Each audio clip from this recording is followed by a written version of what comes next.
selamat pagi Bapak Ibu Saudara-saudari yang terkasih dalam nama Tuhan Yesus. Semua bersuka cita, amin? Ya, seberapa banyak di antara kita yang percaya bahwa kita hidup sampai hari ini itu semua karena anugerah Tuhan? Boleh lambaikan tangannya? Haleluya. Kita percaya bahwa karena Tuhan kita boleh ada, karena Tuhan kita boleh hidup sampai hari ini. Mari kita siapkan hati kita mau menyembah Tuhan. Sebab karena salibnya kita hidup, karena salibnya kita beroleh kemenangan. Haleluya.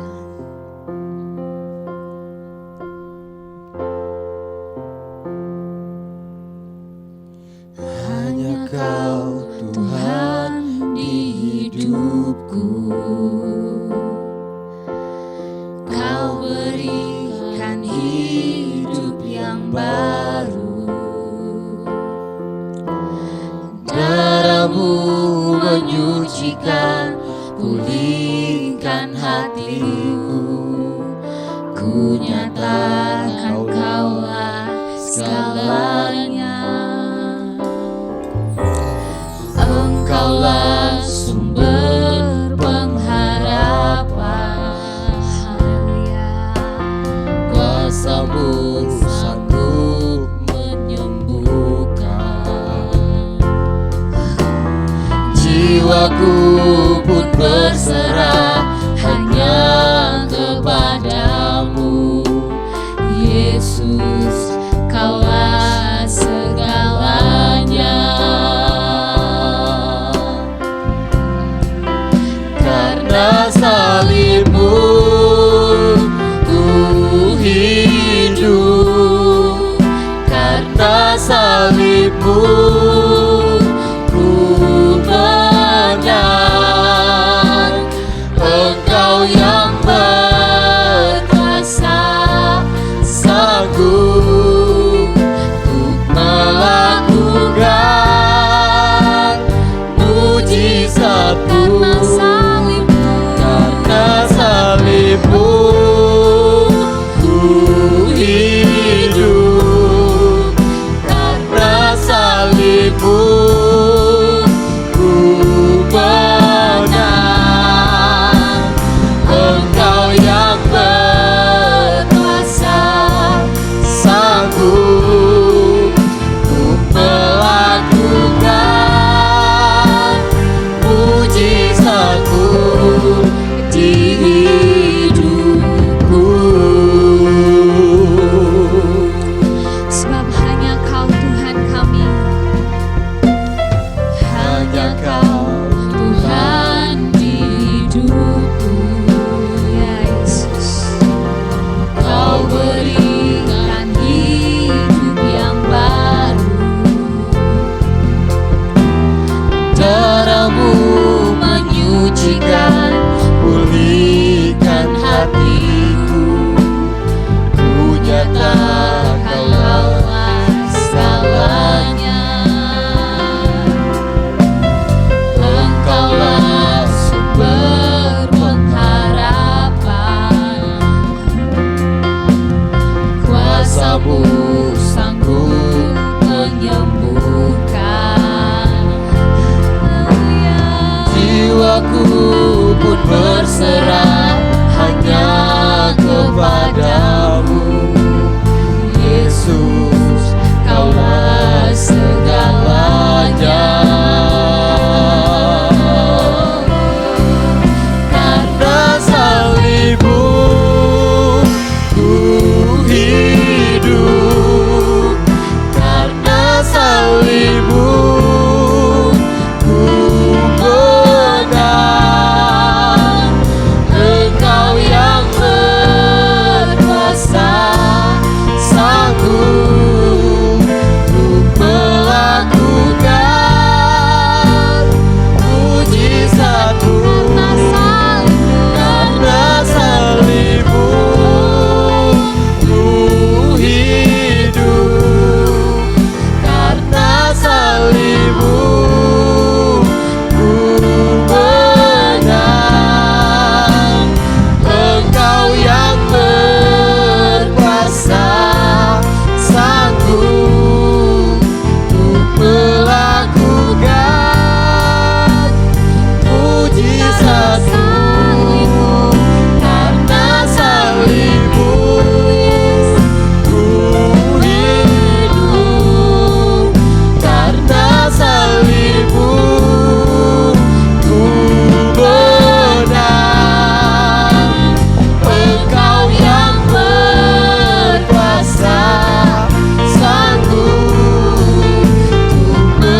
tetap menyembahmu.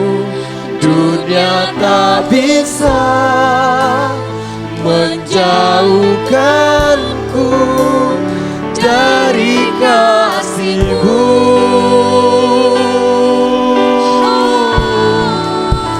Selama ku hidup bagimu, mataku tetap memandangmu. Dunia tak bisa menjauhkanku dari kasih-Mu. Dunia tak bisa menjauhkanku dari kasih-Mu.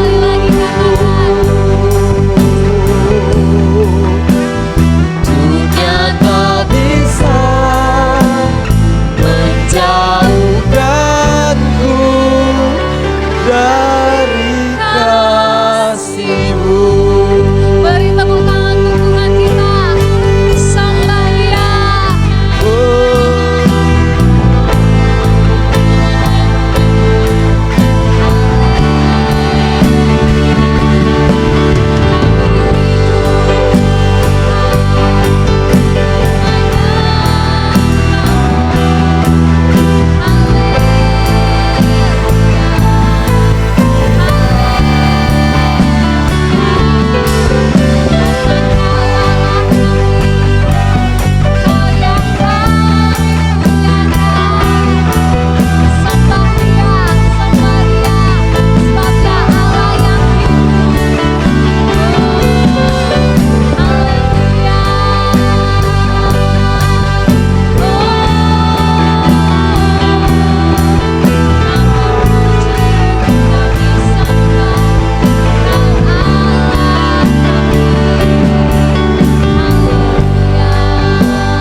Terima kasih Tuhan.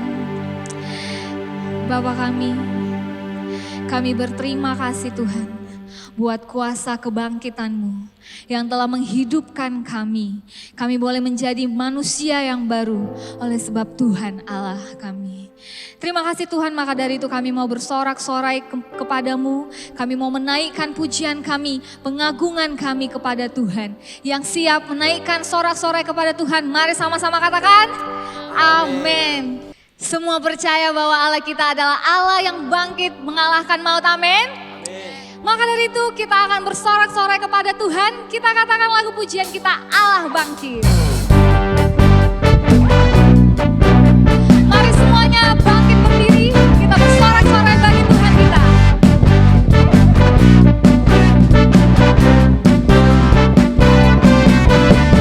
Gerakkanlah kekuatan-Mu ya Allah, tunjukkanlah kuasa-Mu ya Tuhan. Serahkanlah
sekarang tiba waktunya untuk kita mendengarkan firman Tuhan.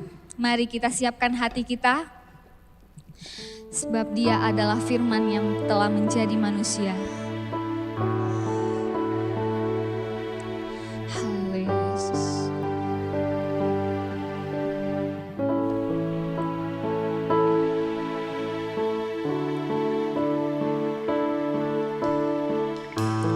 Firman jadi manusia, diam di antara kita. Ada hidup terang bagi manusia. Engkau datang bagi kepunyaan-Mu.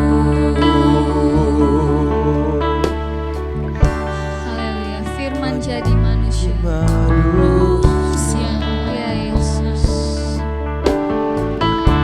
diam di antara kita. Ada hidup terang bagi manusia. Engkau datang bagi kemuliaan-Mu.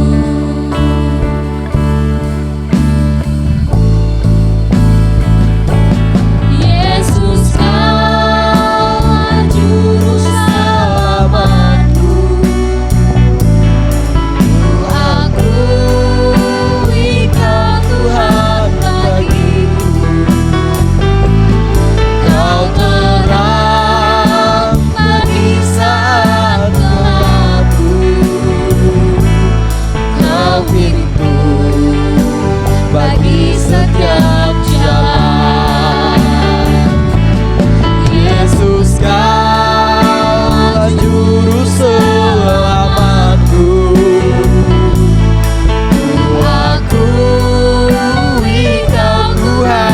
bagiku. Kau terang bagi saat gelapku. Kau pintu bagi setiap jalan. Yesus, Kau juru selamatku. Ya Yesus. Ku akui Kau Tuhan bagiku. Kau terang bagi saat gelapku. Kau pintu bagi setiap jalan. Kau pintu bagi setiap jalan. Sekali lagi katakan. Kau pintu bagi setiap jalan. Haleluya Tuhan, benar bahwa firman-Mu firman yang hidup. Firman-Mu adalah firman yang menjadi manusia.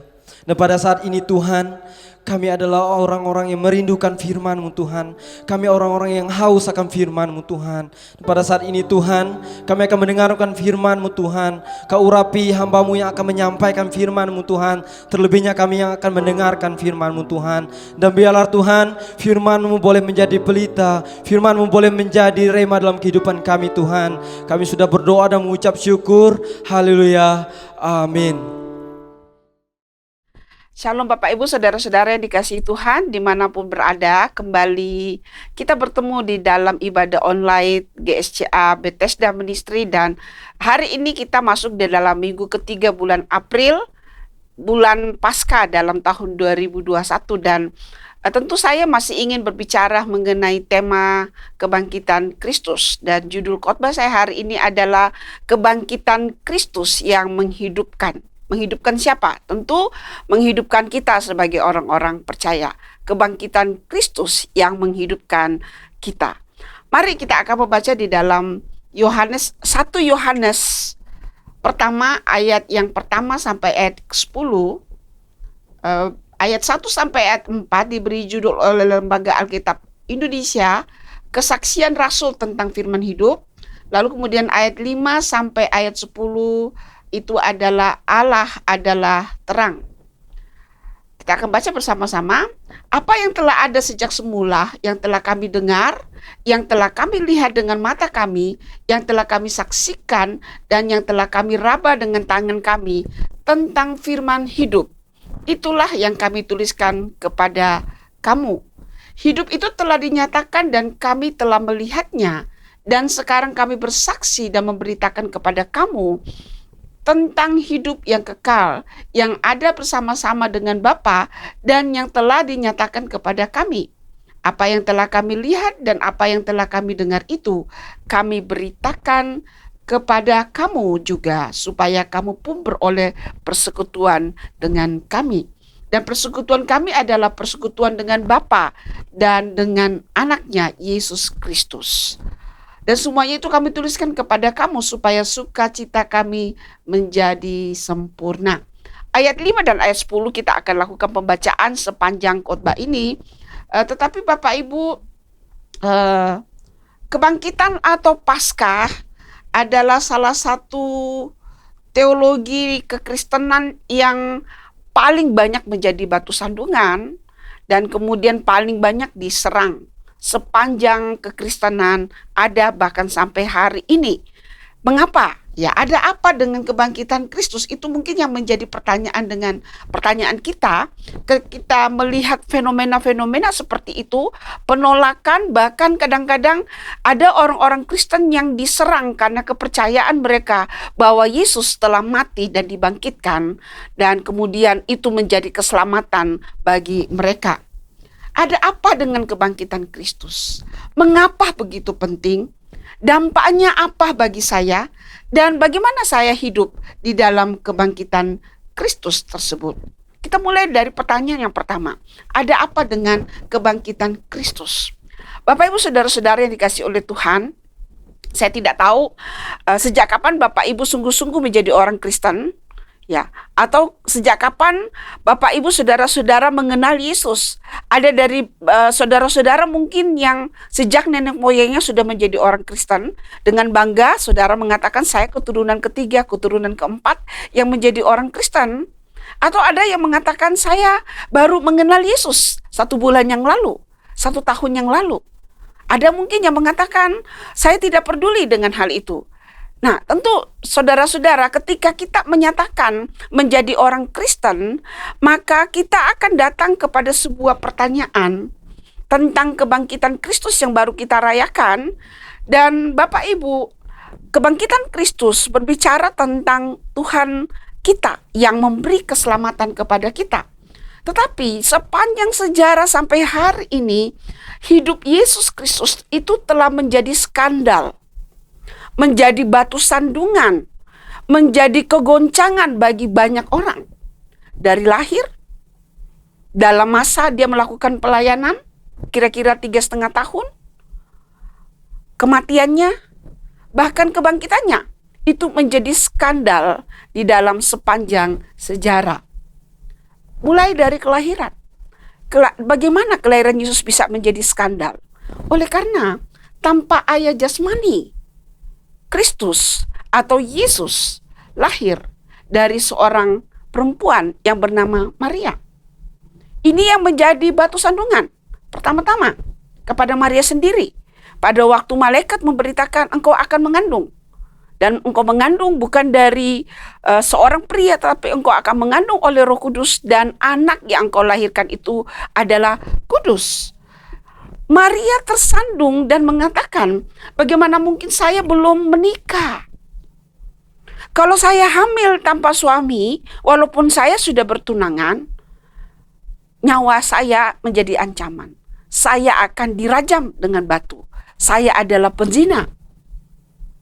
Lalu Yusuf, pria yang secara naib mencintai Maria, tersandung karena dia kenal hubungannya dengan Maria. Dia tahu pasti bahwa dia belum pernah menyentuh Maria sebagaimana seorang laki-laki menyentuh pasangannya. Lalu bagaimana dia bisa mengandung? Ini menjadi batu sandungan. Ya, apakah Maria ternyata tidak sepolos yang saya kenal selama ini? Bayangkan, seorang Maria, saya bertunangan dengan dia, saya sedang merencanakan, mungkin saya sedang menabung untuk mengadakan pesta secara besar-besaran, tetapi kemudian ternyata dia mengandung bukan oleh saya. Lalu karena Yusuf adalah seorang pria yang baik, dia merencanakan untuk memutuskan pertunangan dengan Maria secara baik-baik. Kita tidak tahu bagaimana bentuk memutuskan pertunangan dengan baik-baik. Yang jelas adalah bahwa Yusuf waktu tahu Maria hamil, kita juga tidak tahu ya bagaimana respon yang pertama kali, tetapi dia tidak pergi kepada orang banyak dan mengatakan, Maria itu mengerikan. Saya sudah memelihara dia, saya sudah memastikan saya tidak akan menyentuh dia sampai malam pertama, tetapi kemudian dia ternyata hamil. Yusuf tidak lakukan itu. Dia adalah seorang pria yang berhati baik dan kemudian mau menolong Maria tidak masuk di dalam kengerian dirajam dengan batu. Tetapi Bapak Ibu, apakah skandal itu benar? Alkitab sendiri kemudian memberikan penjelasan kepada kita bahwa itu tidak benar. Alkitab memberitahukan kita siapa bayi yang pernah terbaring di dalam palungan. Dia adalah Yesus Kristus, Sang Juru Selamat, Immanuel, Allah yang beserta dengan kita. Dia adalah Allah. Yohanes 1 ayat 1 mengatakan, pada mulanya adalah firman. Ini berarti bahwa kita, dunia ini berasal dari Sang Firman itu. Firman itu memberi kuasa, menciptakan yang tidak ada menjadi ada. Firman itu bersama-sama dengan Allah. Lalu kemudian frase ini yang paling penting. Dan firman itu adalah Allah. Lalu kemudian bacaan kita pada hari ini 1 Yohanes 1 ayat 1 menegaskan kembali oleh karena memang ditulis oleh orang yang sama. Dia mengatakan bahwa Yesus yang mereka akan beritakan itu bukan sekedar seorang nabi, bukan sekedar seorang yang besar. Dia menyatakan kekekalannya di dalam ayat 1 Yohanes pasal 1 ayat 1 dan mengatakan apa yang telah ada sejak semula. Lalu kemudian frase terakhir yaitu firman hidup. Sang firman yang olehnya segala sesuatu yang ada diciptakan melalui peristiwa inkarnasi masuk ke dalam sejarah. 1 Yohanes 1 ayat 14 mengatakan firman itu yang bersama-sama dengan Allah, yang merupakan alasan segala sesuatu diciptakan, dan kemudian firman itu adalah Allah sendiri. Ayat 14 Yohanes pasal 1 mengatakan firman itu telah menjadi manusia dan diam di antara kita. 1 Yohanes 1 bagian yang lain ya, frase 1 Yohanes 1 ayat 1b dan seterusnya, yang telah kami dengar, firman yang transenden melalui Natal, melalui inkarnasi masuk ke dalam sejarah manusia, bersentuhan dengan sejarah manusia, dan oleh para rasul mereka mendengar sang firman itu secara langsung.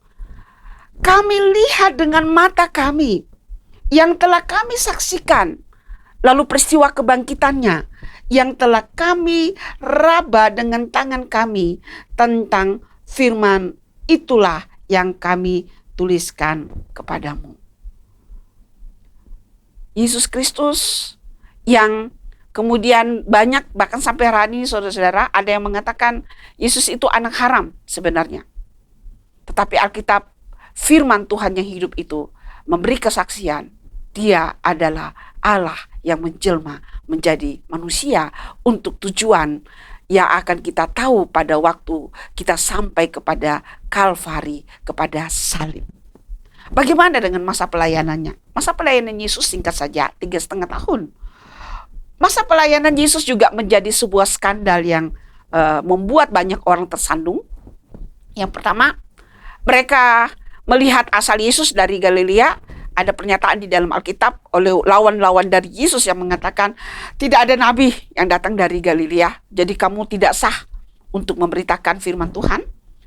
Lalu kemudian pada waktu dia melakukan mujizat, ahli-ahli Taurat, ya orang-orang Farisi mengatakan dia melayani dengan kuasa setan.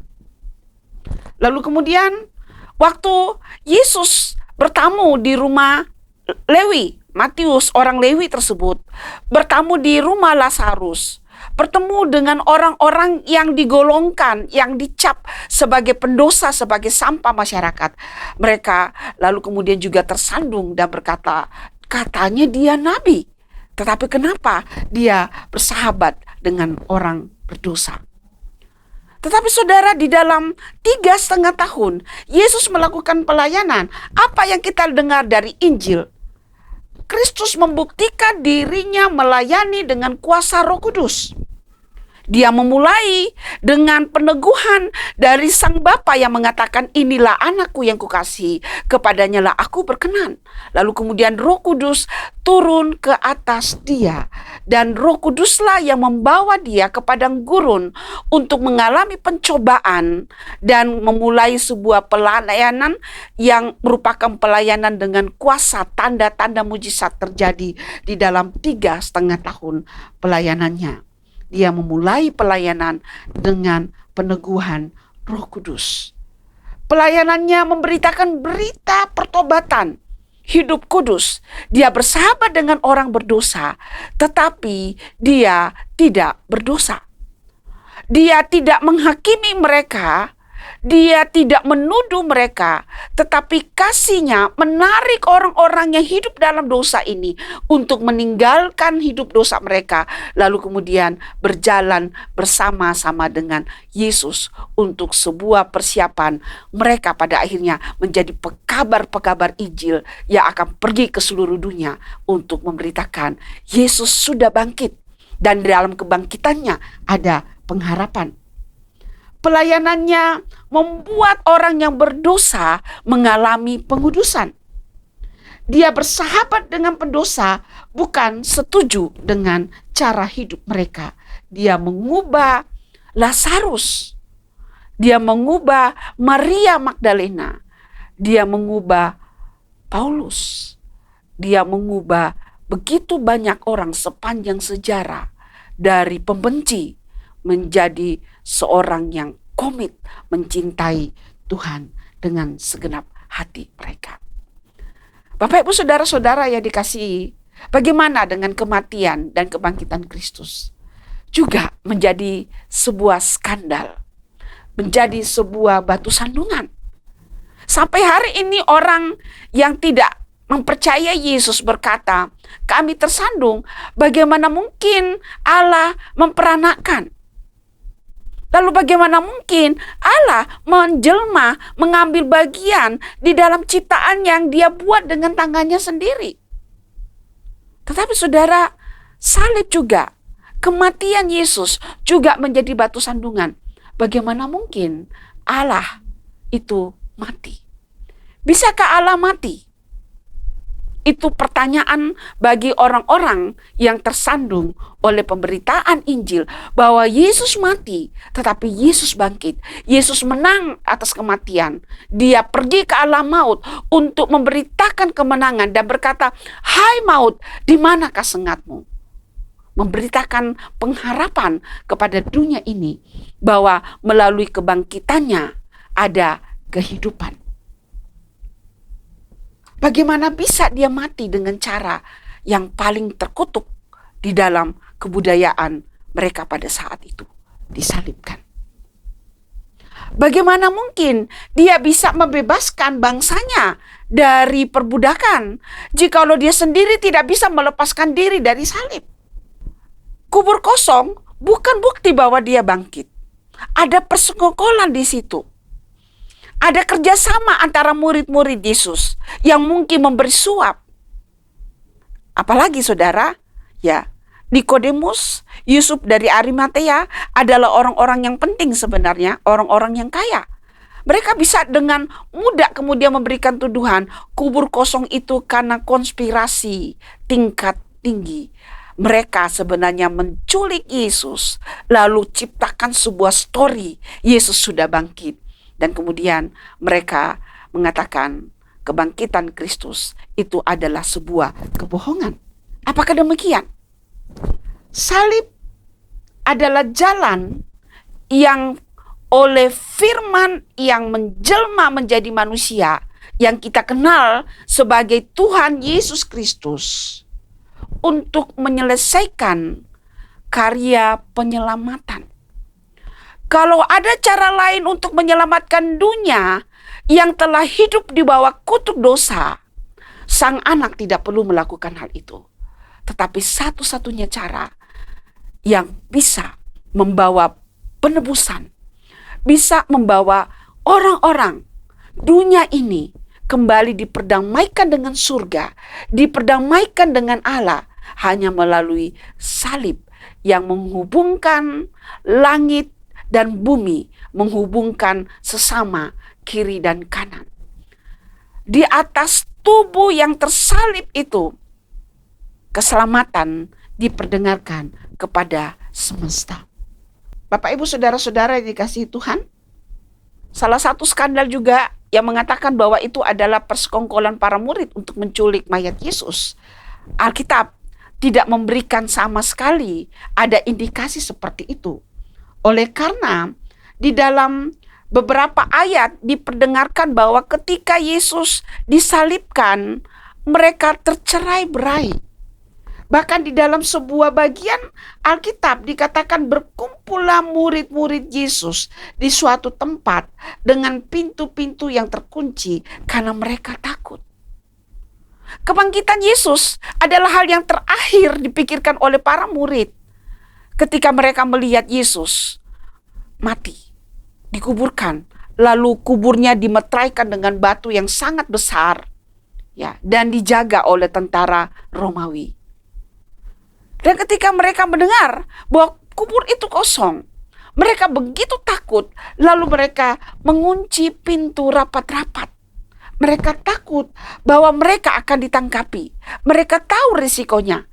Ayat ini dicatat itu pasca kebangkitan. Masih hari Minggu, saudara. Dan kemudian mereka hidup di dalam ketakutan. Mencoba untuk menutup celah bagi mereka difitnah. Tetapi apa yang paling terakhir mereka pikirkan, apa yang mereka lupakan, apa yang mereka pikir akhir dari hidup mereka. Mungkin ada yang mulai berpikir, kenapa saya tinggalkan pekerjaan saya yang lama? Kenapa saya tinggalkan orang tua saya? Kenapa saya tinggalkan cara hidup saya yang lama? Kalau akhirnya seperti ini, Yesus bukan Mesias. Dia tidak membawa kembali kemegahan dari kerajaan Daud. Tetapi kebangkitan Kristus datang menyapa para murid dalam beberapa waktu, di dalam beberapa peristiwa. Dan puncaknya adalah ketika murid sudah mempercayai, mereka melihat Yesus yang bangkit. Hanya Thomas yang tidak hadir. Lalu Thomas mengatakan, saya nggak percaya. Waktu teman-temannya mengatakan, Yesus sudah bangkit. Kamu ingat gak? Yesus pernah bicara kepada kita sebelum peristiwa ini. Bahwa dia akan mati tetapi dia bangkit. Cuma karena kita takut. Cuma karena kita hanya mendengar. Tidak mempercayai. Kita lupa pernyataan itu. Tetapi dia yang sudah bangkit datang menyapa kami. Dan mengatakan, jangan takut. Shalom. Damai sejahtera bagimu. Dan kemudian Thomas mengatakan, sekali-kali aku tidak akan percaya sampai aku menyentuh luka di tangan yang tertusuk paku. Sampai aku menyentuh lambungnya yang ditusuk oleh tombak. Lalu kemudian Yesus menampakkan diri kepada Thomas. Dan kemudian Thomas membuat sebuah pengakuan. Ya Tuhanku, ya Allahku. Mengapa kebangkitan Kristus begitu penting? Karena kebangkitan Kristus adalah pusat dari kepercayaan Kristen. Jika dia tidak benar-benar bangkit, maka sia-sialah kepercayaan kita, kata Rasul Paulus. Kebangkitan Kristus menjadi dasar dari iman Kristen. Dan kalau bagian ini diambil dari iman Kristen, maka kekristenan bukanlah lagi kekristenan. Tidak ada keselamatan. Kita tetap hidup di dalam dosa kita. Tidak ada pengharapan bagi kita. Dan kita tetap hidup di dalam dosa yang membawa kita kepada kematian kekal. Oleh karena firman Tuhan mengatakan upah dosa adalah maut. Bapak Ibu, ini pentingnya kebangkitan Kristus. Kalau kita mengatakan saya orang Kristen, tapi kita tidak percaya Yesus bangkit, maka kita bukan orang Kristen. Kita bukan Kristus kecil. Kalau dilihat dari kebenaran firman Tuhan. Oke, saya percaya. Tapi apa dampaknya bagi saya? Dengan kebangkitan Kristus dan kita meresponi, kita mempercayai seperti pada para murid yang kemudian percaya kepada kebangkitan Yesus. Yesus yang hadir menyapa mereka bukanlah hantu. Dia adalah manusia yang sudah bangkit. Dia adalah Allah yang sudah menang atas kematian. Maka dampaknya kepada saya dan saudara-saudara adalah bahwa dia memberi hidupnya supaya saudara dan saya bisa hidup. Hidup di dalam hubungan yang benar dengan Tuhan. Hidup di sini bukan berarti hanya sekedar menarik nafas lalu menghembuskan nafas kembali, menarik oksigen dan mengembuskan CO2. Bukan sekedar itu, saudara. Kehidupan jadi maksud yang diselesaikan oleh kebangkitan Yesus adalah kehidupan di dalam Dia. Kehidupan di dalam kebangkitan. Kehidupan di dalam kemenangan. Kebangkitan kuasa yang membawa kita menang atas dosa-dosa kita. Hidup dalam persekutuan dengan Bapa dan Kristus melalui Roh Kudus-Nya. Itu kebangkitan Kristus. Kebangkitan Kristus juga menyingkapkan identitas kerohanian kita. Kalau dulu kita dicap sebagai anak-anak kegelapan, waktu kita membawa hidup kita kepada terang kebangkitan Kristus, maka kita diberi identitas baru. Engkau adalah anak-anak terang. Bapak Ibu katakan dengan sebelah kiri kanan yang mungkin ada di rumah, engkau adalah anak-anak terang, bukan anak kegelapan. Ya, betul Bapak Ibu. Kita adalah anak-anak terang. Setelah itu, apa kelanjutannya? Apakah kita kemudian ke sana kemari dengan bangga mengatakan, "Hei, aku adalah anak-anak terang loh." Kristus mati bukan hanya seperti itu. Ada kelanjutan. Pertanyaan yang perlu kita ajukan setelah kita diberi identitas baru sebagai anak-anak terang, sebagai anak-anak Allah melalui kebangkitan Yesus. Pertanyaan yang perlu kita tanyakan adalah, bagaimana saya bisa hidup dalam kebangkitan Kristus? Bapak, Ibu, saudara-saudara yang dikasihi oleh Tuhan, kalau kebangkitan Kristus memberi identitas baru, bahwa kita tidak lagi hidup di dalam kegelapan, kita adalah anak-anak terang, maka konsekuensinya adalah kita harus hidup dalam terang itu. Hidup dalam terang berarti setiap hari berjalan di dalam terang. Menghidupi terang itu setiap hari. Pertanyaan berikutnya, bagaimana saya hidup dalam kebangkitan Kristus? Ayat 7. 1 Yohanes 1 ayat 7 mengatakan, tetapi jikalau kita hidup di dalam terang, sama seperti Dia ada di dalam terang, maka kita beroleh persekutuan seorang dengan yang lain, dan darah Yesus anaknya itu menyucikan kita dari segala dosa. Ayat ini memiliki dua kata kunci bagaimana kita hidup di dalam terang kebangkitan Kristus, yaitu melakukan dan konstan. Melakukan biasanya orang gampang memulai, tetapi masalah terbesar itu adalah ketika mereka memulai, bagaimana mereka terus melakukan itu sampai pada satu titik yang kita tahu kita belum tiba di sana, sampai kita dipanggil Tuhan atau Tuhan yang datang menjemput kita pada kali yang kedua. Bapak Ibu, saya mau beritahu satu hal, kebenaran mengenai hidup di dalam terang. Sebagai orang yang telah dihidupkan oleh kebangkitan Kristus. Tidak peduli apa yang kita katakan, tetapi yang terpenting adalah apa yang kita lakukan. Yesus berkata, "Aku mengasihimu." Dan dia membuktikan, "Kuserahkan nyawa bagi engkau."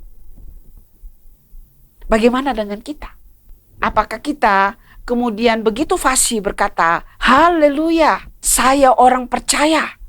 Saya orang yang sudah diselamatkan. Saya memiliki persekutuan dengan Roh Kudus." Tetapi tidak ada perubahan apa-apa di dalam diri kita. Kita sama saja dengan orang-orang yang tidak kenal Tuhan. Firman Tuhan mengatakan, soal berkata-kata, itu bagian yang lain. Tetapi bukti bahwa terang itu sungguh-sungguh menghidupi kita adalah perubahan yang membuat kita bisa melakukan kebenaran. Tidak ada orang yang tanpa penebusan Kristus bisa melakukan kebenaran. Karena firman Tuhan mengatakan kebenaran kita itu seperti kain kotor. Perbuatan baik kita itu seperti kain yang tidak ada harganya. Hanya kebangkitan Kristus yang menutupi kita dengan kuasanya, lalu memampukan kita menjadi pelaku-pelaku kebenaran dan mengubahkan kita. Begitu banyak saya melihat orang yang awal berkata, "Saya berubah, sungguhku berubah." Tetapi kemudian mereka kembali dan mereka menyerah kepada dosa yang begitu mengelilingi, begitu membuat dunia sekeliling kita itu masih gelap. Dalam bagian ini, Bapak Ibu Saudara-saudara, perhatikan bahwa Yohanes sedang mempertanyakan, dan ini perlu kita pikirkan bersama-sama, mempertanyakan pola hidup kita. Apa yang menjadi aturan mendasar bagaimana saudara hidup? Jikalau kita ada di dalam terang, maka kita harus mengesampingkan kegelapan itu. Jikalau kita adalah anak-anak terang, maka kita harus hidup di dalam terang. Jadi bagaimana jikalau kita berkata, "Aku hidup di dalam terang," tetapi perilaku kita dalam keseharian adalah di dalam kegelapan? Tidak ada terang sama sekali di situ.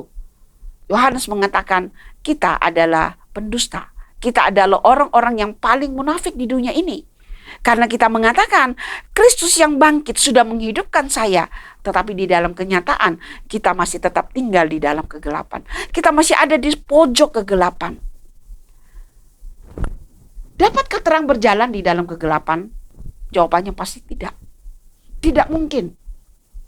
Jadi, jika ada orang Kristen berkata, "Saya percaya Tuhan Yesus yang sudah bangkit dari kematian," tetapi dia tetap hidup di dalam dosa dan gaya hidup lama, berarti saudara sedang hidup di dalam kemunafikan.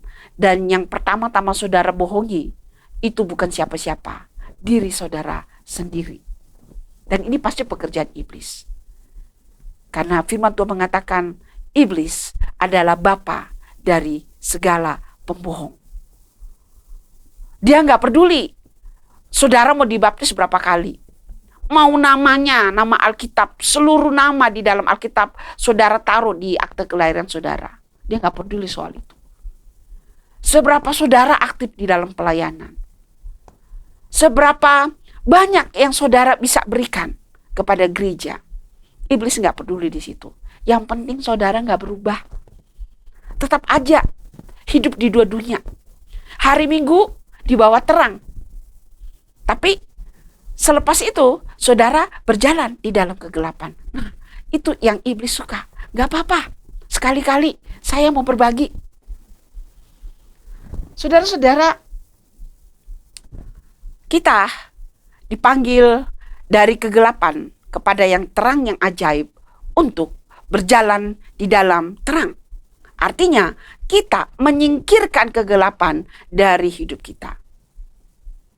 Di dalam realitanya Bapak Ibu, kalau ada terang, ada kegelapan, lalu kemudian saya bawa lilin ke dalam ruangan itu, dengan sekejap terang itu membuat kegelapan itu menyingkir.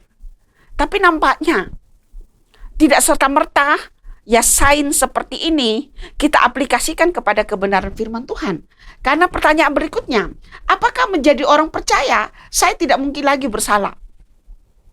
Ada Bapak Ibu saudara-saudara yang berkata, sejak saya kenal Yesus, saya tidak pernah melakukan kesalahan.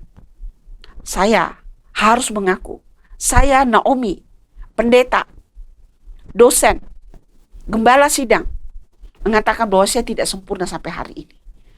Saya berulang kali melakukan kesalahan. Dalam faktanya, kita masih bisa salah. Kita masih gagal. Jadi bayang-bayang dari kegelapan Bapak Ibu itu selalu mengikuti kita di dalam perjalanan mengikuti terang Tuhan. Dan sedapat mungkin menarik kita kembali kepada kegelapan itu. Jadi bagaimana? Apa yang membedakan orang yang tetap hidup di dalam kegelapan itu atau orang yang sedang memperjuangkan untuk terus berjalan di dalam kebenaran namun mereka gagal? Apa yang membedakan? Yang membedakannya adalah pada waktu orang yang sedang berjalan di dalam terang itu gagal atau melakukan sebuah kesalahan, dia akan bangkit bersungguh-sungguh mencari pertolongan ketika dia gagal. Dia tidak mau berhenti tergeletak atau kemudian keluar dari jalan terang itu, tetapi dia tetap berjalan di dalam terang itu. Mungkin sejenak berhenti oleh karena kegagalan itu, tetapi dia mempercayai Tuhan yang sudah bangkit memberikan kuasa yang lebih daripada kuasa manapun di dunia ini untuk menang atas dosa. Apakah kita berhenti dan berbalik dari kegagalan pada satu titik? Atau kita tetap hidup di dalam dosa itu terus menerus dan akhirnya menjadi terbiasa? Ada seorang selebritis yang juga menjadi penyanyi lagu rohani, pencipta lagu rohani yang luar biasa. Ya, kemudian sejak dari awal memang sepak terjangnya agak seperti menjadi batu sandungan lah di dalam pelayanan oleh karena gayanya yang tidak biasa. Lalu beberapa hamba Tuhan coba untuk tegur dia, tapi waktu itu dia selalu berkelit, dia tahu banyak ayat, dia bisa balikin, apalagi kalau opa-opa yang kasih nasihat, dia lebih pintar daripada opa tersebut. Jadi akhirnya opa-opa, pendeta-pendeta yang tulus kemudian angkat tangan dan biarkan dia. Lalu kemudian yang paling menggemparkan adalah ketika dia menceraikan istrinya dan menikah dengan wanita lain. Tetapi Tuhan izinkan dia melewati itu. Dan kalau Bapak Ibu berselancar di YouTube, Bapak Ibu akan mendengar kesaksian yang luar biasa. Dan untuk pertama kalinya saya tahu bahwa pertobatan sungguh terjadi atas orang ini. Ketika dia berkata, dulu orang menasihati saya selalu menjawab. Saya berpikir saya hebat. Tetapi kemudian waktu Tuhan bawa saya ke titik terendah, saya merasa tidak berharga sama sekali.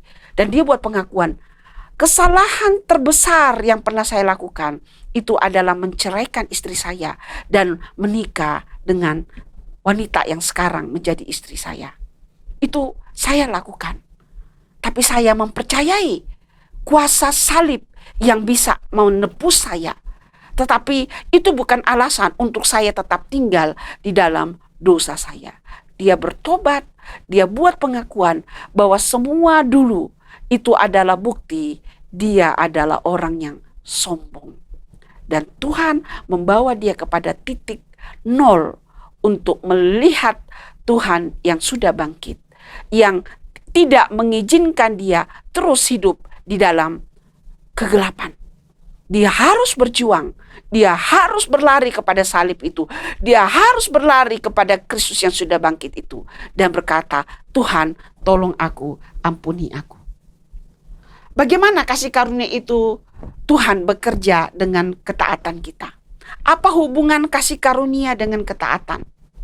Pertama-tama Bapak Ibu, ya selalu kita dengarkan khotbah tentang keselamatan itu tidak ada andil kita, betul.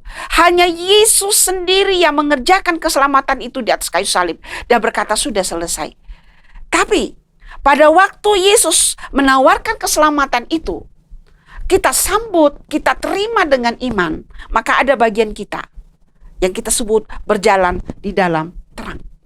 Satu ekstrim berkata, kasih Tuhan cukup bagi saya tanpa perlu entaati apapun. Pasti dia akan ampuni saya waktu saya jatuh di dalam dosa.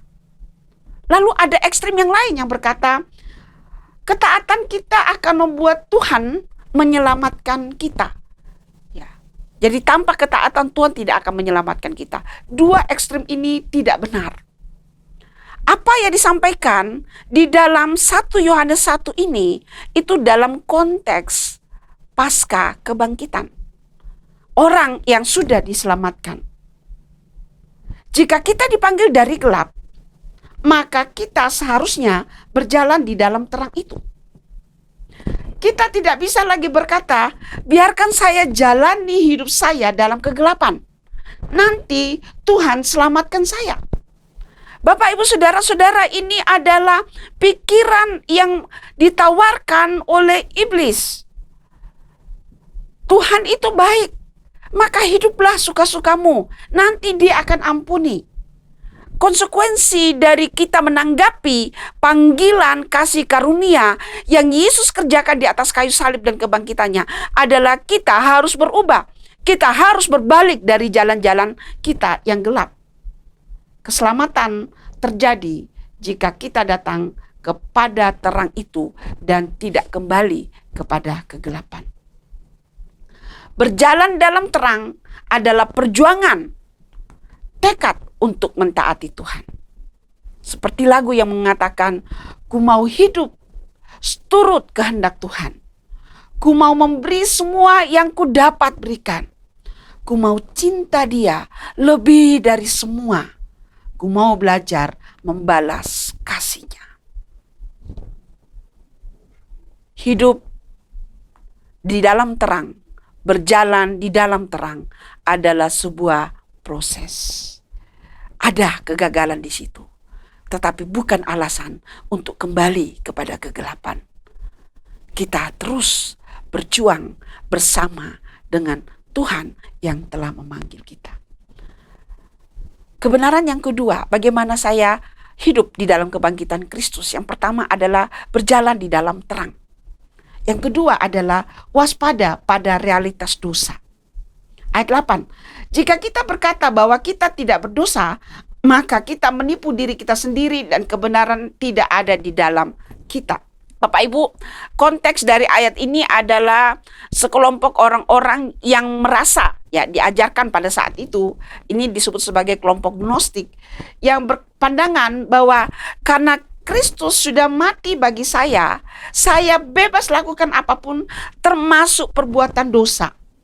Itulah sebabnya kemudian ada beberapa rasul yang kemudian mengkritik sekelompok jemaat yang ada pada saat itu ketika orang yang mengatakan dirinya Kristen kemudian menceraikan pasangan hidupnya, tinggal dengan wanita lain.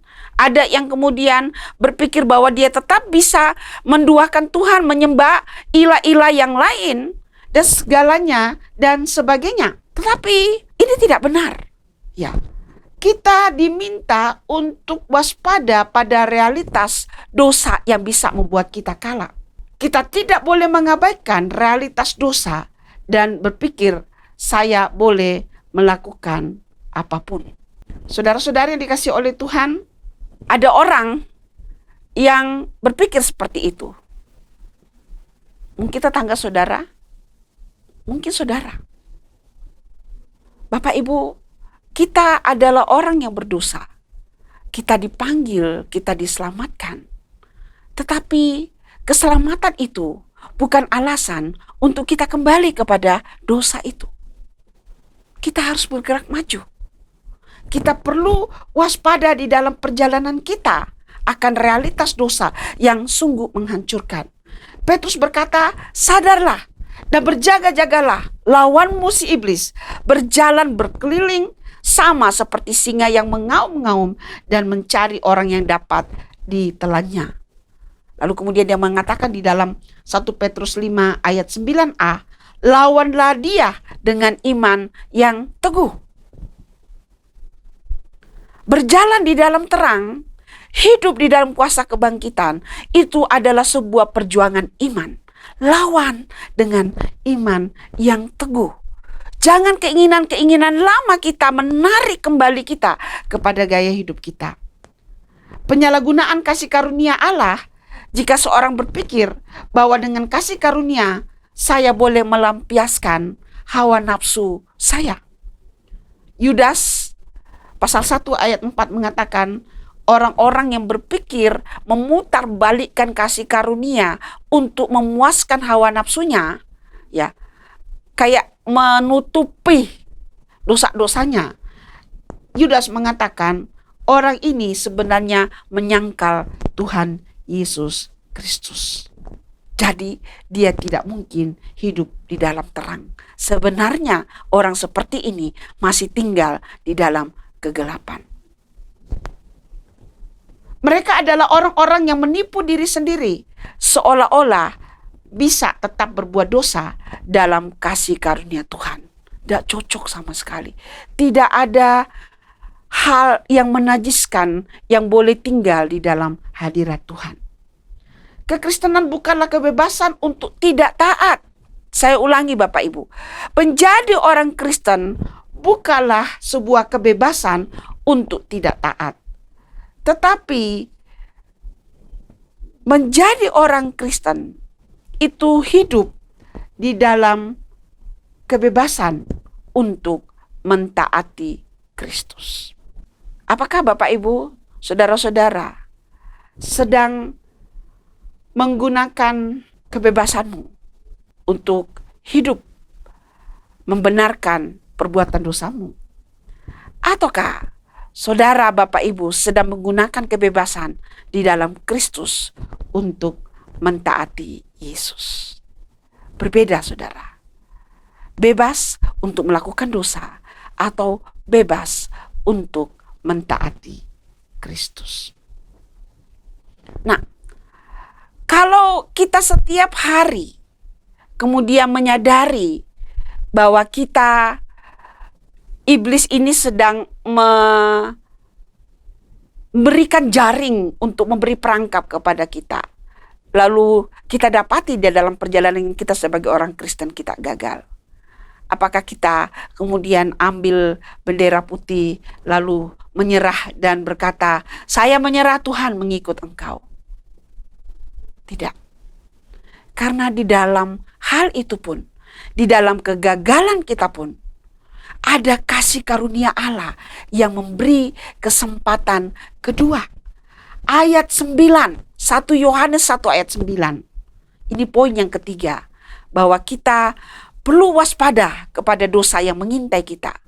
Dan jikalau kita kemudian satu kali pada perjalanan kita menjalani terang itu, kita gagal, bangkit. Ya. Oleh karena bagian ketiga ini, kita dapat mengakui dosa.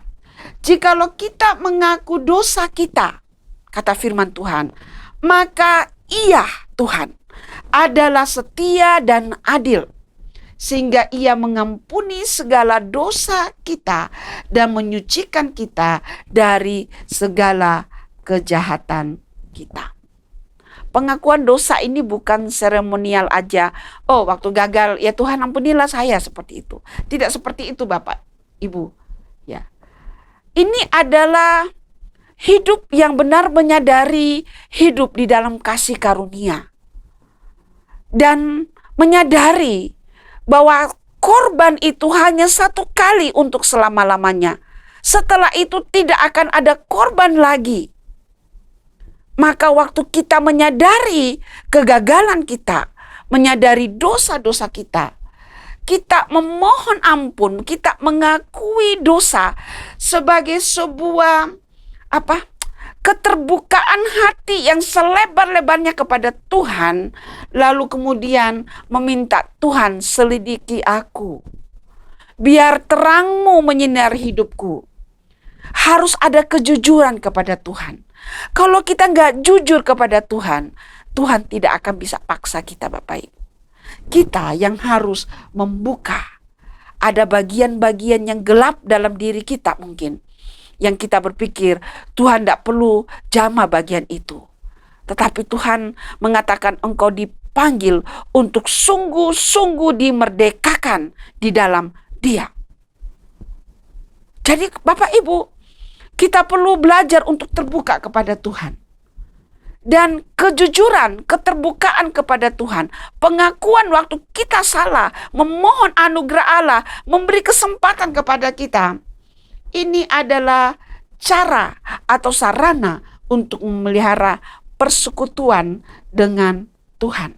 Di mana kasih karunia itu membersihkan kita dalam proses berjalan di dalam terang.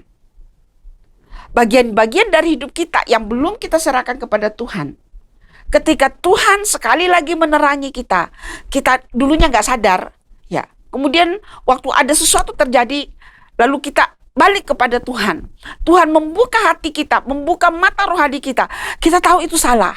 Lalu kemudian kita bilang, Tuhan, kali ini saya mau menyerah. Saya serahkan kepadamu Tuhan.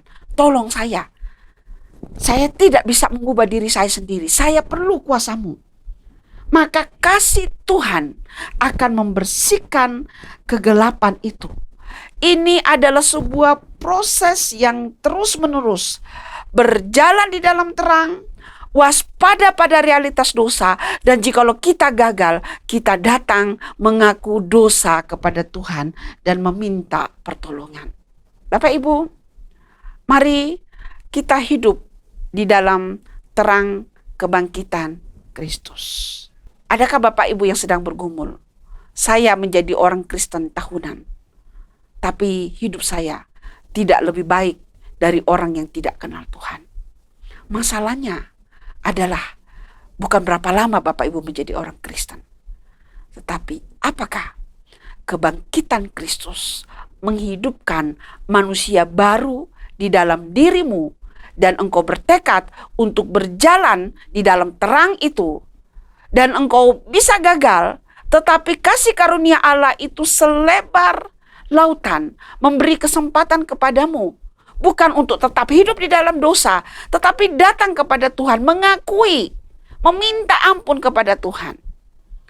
Mungkin ada di antara engkau yang sedang mendengarkan firman Tuhan saat ini, sedang berpikir-pikir untuk meninggalkan Tuhan. Jangan tinggalkan kasih karunia Tuhan, karena tidak ada lagi korban untuk menggantikan itu. Keselamatan hanya di dalam Tuhan Yesus Kristus. Sebagai sebuah kesimpulan, hidup dalam kuasa kebangkitan Kristus adalah hidup melawan dosa. Dengan terus-menerus berjalan dalam terang Tuhan, maka kita bergerak selangkah demi selangkah, selangkah demi selangkah, sampai Sang Kristus berkata, berbahagialah engkau, masuklah, nikmatilah kebahagiaan bersama-sama denganku. Dalam proses itu, kita perlu waspada pada pencobaan, pada kemungkinan-kemungkinan gagal karena realitas dari dosa yang seperti kegelapan terus menunggu waktu yang terbaik untuk menerkam kita. Kita perlu dengan rendah hati mengakui dosa dan bertobat. Itu adalah hidup di dalam kebangkitan Kristus. Hidup yang menang untuk bebas mentaati firman Allah, bukan hidup bebas untuk melakukan dosa. Kiranya Tuhan menolong Bapak Ibu. Ke depan akan semakin sulit, semakin banyak tantangan, semakin banyak kebimbangan mungkin yang akan membuat kita berpikir, apakah saya harus berhenti? atau terus berjalan. Teruslah mempercayai, teruslah hidup di dalam terang itu. Dan Tuhan akan berjalan bersama-sama dengan engkau. Karena firman Tuhan mengatakan, Dia Allah yang Immanuel, Allah yang beserta dengan kita. Jika ada di antara Bapak Ibu yang sedang merasa sendiri, dengarkan firman Tuhan hari ini. Allahmu adalah Allah Immanuel, Allah yang beserta dengan engkau, Allah yang berjalan bersama-sama dengan engkau, Allah yang telah mengambil bagian di dalam kedagingan, supaya engkau dibangkitkan bersama-sama dengan Dia. Tuhan menolong kita. Kita akan mempersiapkan hati untuk memasuki bulan Mei. Dalam bulan Mei ada sebuah perayaan, yaitu kenaikan Yesus, lalu kemudian hari Pentakosta, hari lahirnya gereja, hari lahirnya orang-orang percaya. Mari kita terus berjalan seperti demikian. Tuhan memberkati. Mari Bapak Ibu yang ada di dalam tempat engkau duduk saat ini, tundukkan kepalamu, tutup mata, dan izinkan Tuhan yang hadir di tengah-tengah rumahmu, di tempat engkau duduk hari ini. Izinkan Roh Allah yang tidak dibatasi oleh ruang dan waktu menyentuh hidupmu dan berkata, bangkitlah.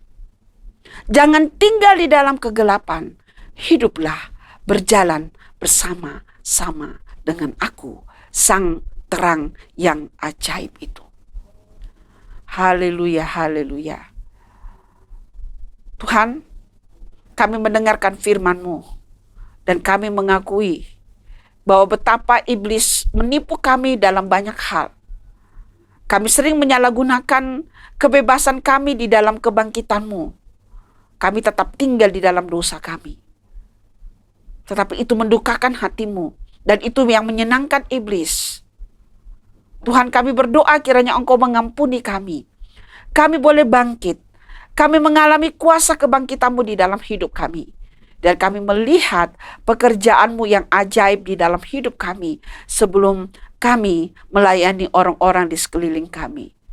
Tuhan, kami mempercayai bahwa firman-Mu berkata, jikalau kami mengaku segala dosa kami, maka Engkau adalah adil dan setia. Engkau akan mengampuni kami. Engkau akan menghapuskan segala dosa dan pelanggaran kami.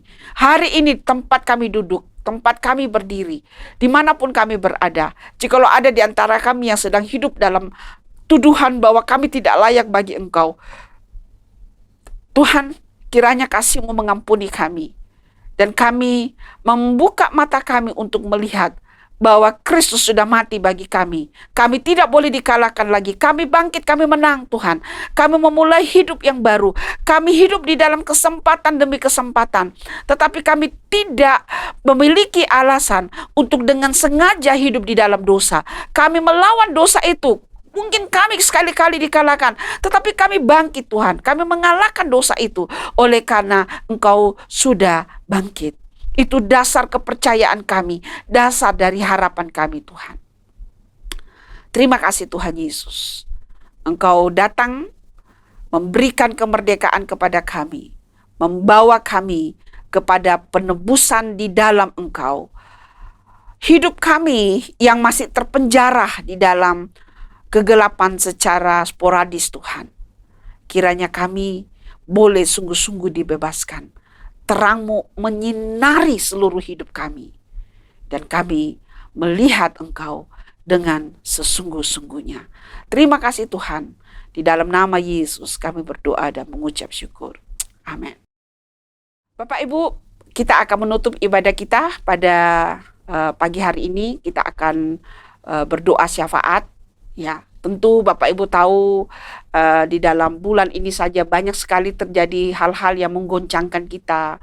Ya, teror, lalu kemudian ada bencana alam di NTT, ada gempa di Malang, dan kemudian kita juga mendengarkan bahwa ini akan menjadi nampaknya akan masih terus dihadapi oleh Indonesia yang memang terletak di tempat yang sangat strategis dengan gempa dan kemudian juga angin angin badai, ya, dan tentu akan merusak banyak sekali masyarakat ya, baik di kota ataupun di desa. Ya, kemarin saya lihat sampai Pak Jokowi menangis waktu melihat kehancuran yang disebabkan oleh angin seroja. Ya, mungkin kita yang melihat televisi hanya melihat sebatas dari kamera itu, tetapi Pak Jokowi langsung melihat dan menangis. Ya, ini mungkin seperti Tuhan sampai kapan? Dia punya keterbatasan. Ya, dari Sabang sampai Merauke kalau itu serempak terjadi, bisa bayangkan betapa susahnya pemerintah untuk membantu, menolong masyarakat yang ada. Bapak Ibu, saudara-saudara yang dikasih oleh Tuhan, ya, jikalau Bapak Ibu yang ada di rumah ingin ambil bagian di dalam menolong saudara-saudara kita yang ada di NTT, oleh karena bencana angin seroja ini, Bapak Ibu juga bisa memberikan kepada kami, menyalurkan kepada kami. Kami sudah menyalurkan ya kepada beberapa hamba-hamba Tuhan yang ada di NTT di dalam kebutuhan mereka sehari-hari.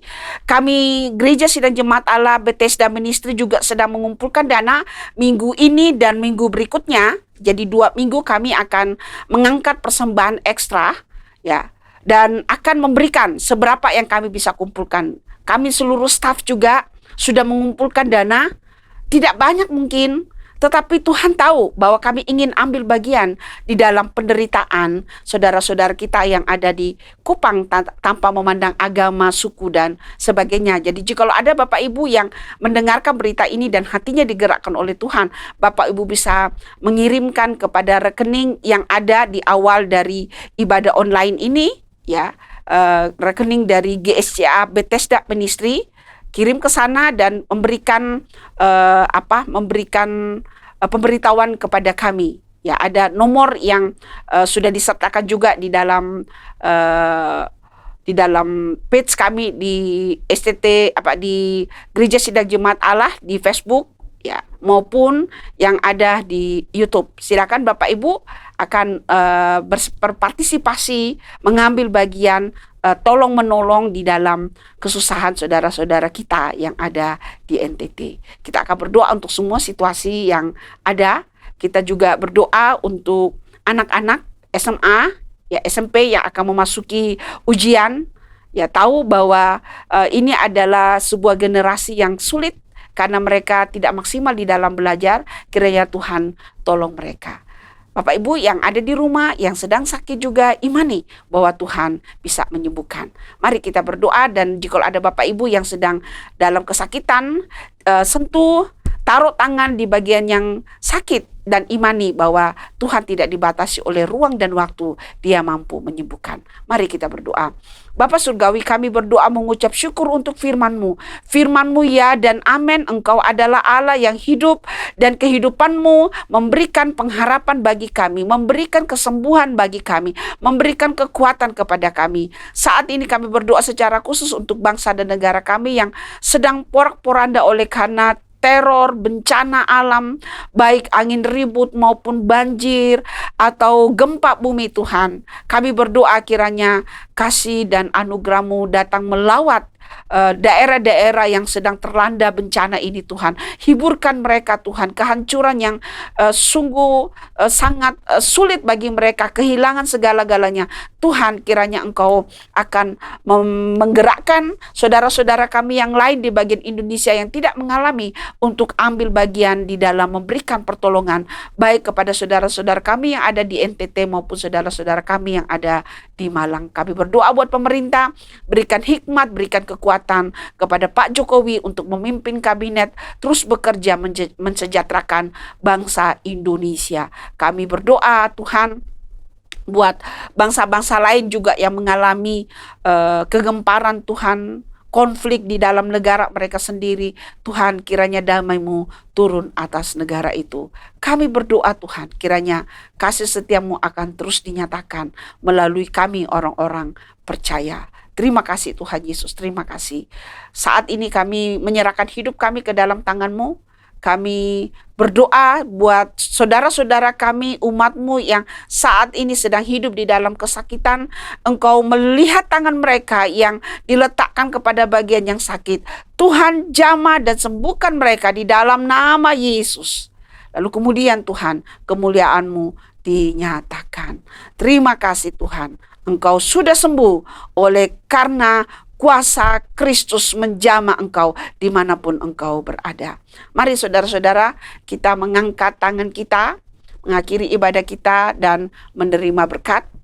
Terimalah berkat dari Allah Bapa, kasih sayang daripada Tuhan Yesus Kristus, dan persekutuan dari Roh Kudus menyertai engkau mulai hari ini sampai Tuhan Yesus datang pada kali yang kedua. Tuhan memberkati Bapak Ibu. Amin. Puji Tuhan Bapak Ibu Saudara-saudari, ibadah kita telah selesai. Sebelum itu mari kita angkat lagu pujian kita, dimuliakan, ditinggikan.